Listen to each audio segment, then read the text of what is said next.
Paris, November 3rd, 2025. Forget croissants. This was about Ethiopia pitching its economic future to Europe. The Ethiopia-EU Investment Forum wasn't just another conference, it was a bold signal that the old aid-based relationship is out, and investment is in. Ethiopia, with its rich history, stepped up to say, "We're open for business, on our terms." This event could mark a new era, not just for Ethiopia, but for Africa's engagement with Europe. The world's shifting, and the EU now sees Africa as a land of opportunity, not just need. Ethiopia's invitation to European investors was a strategic move in a global contest for influence. What happened in Paris was more than handshakes. It was the start of a potential seismic shift in international relations. Europe wants business, not just donor conferences. Ethiopia wants to trade its old narrative for one of innovation and economic power. The real question, can these ambitions become reality? So, who was in the room? Ethiopia's top officials, Foreign Minister Gideon Timotheos and Finance Minister Ahmed Shide came with a business plan, not a plea. On the European side, French and EU heavyweights, including Nicolas Forissier and Giza Strammer, showed this was a coordinated effort. Medef International, France's business elite, connected their members directly with Ethiopian opportunities, the Gold Bridge European capital with Ethiopian potential. This wasn't about polite diplomacy, it was about real deals. Investors, CEOs, and bankers filled the room, ready to see if Ethiopia's promise was real.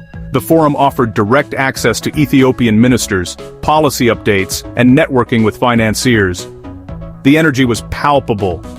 This was about action, not talk. European business leaders came to kick the tires and see if Ethiopia is truly ready to roar. This gathering was transactional, not just symbolic. Ethiopia arrived in Paris with a new message: it's done with state control and dependency. The homegrown economic reform agenda is a roadmap to unleash the private sector and drive self-sustaining growth. Ethiopia aims to become a regional powerhouse, opening up telecoms, banking and logistics to private and foreign investment.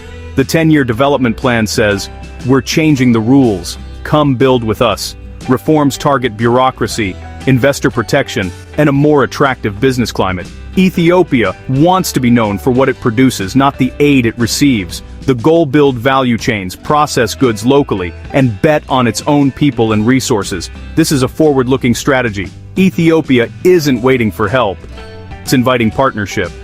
The message: Ethiopia is ready for the global stage.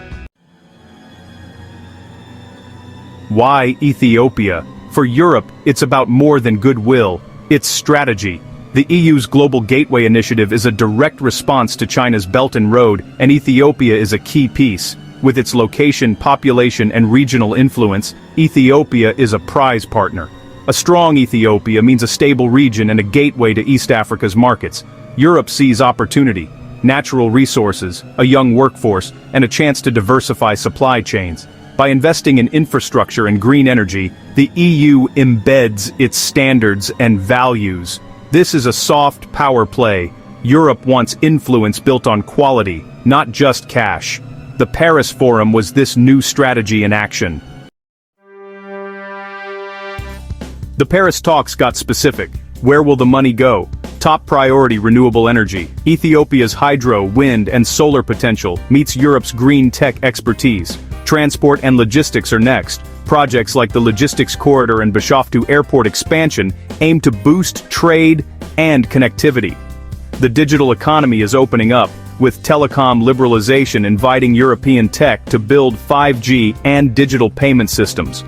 European businesses see a chance to shape a new digital market from the ground up. Traditional strengths like agribusiness and tourism are also on the table, with a focus on moving up the value chain. The blueprint: invest in innovation, infrastructure, and local value creation. The forum laid out clear sectors for cooperation that could transform Ethiopia's economy. This is about building the future, not just funding the present. But it's not all smooth sailing. Risks are real. Political stability is crucial. Investors need confidence that peace will hold. Ethiopia's reforms are ambitious, but changing old systems takes time and real follow-through. European companies want proof that doing business will be easier and safer. The partnership must benefit ordinary Ethiopians, not just foreign investors. Success will be measured by jobs, skills, and rising living standards. The forum marks a shift from donor-recipient to true partnership. If it works, this could be a model for Europe's engagement with Africa. Africa's economic rise is the opportunity of the century, and Europe wants in. Paris was just the beginning. The real work starts now.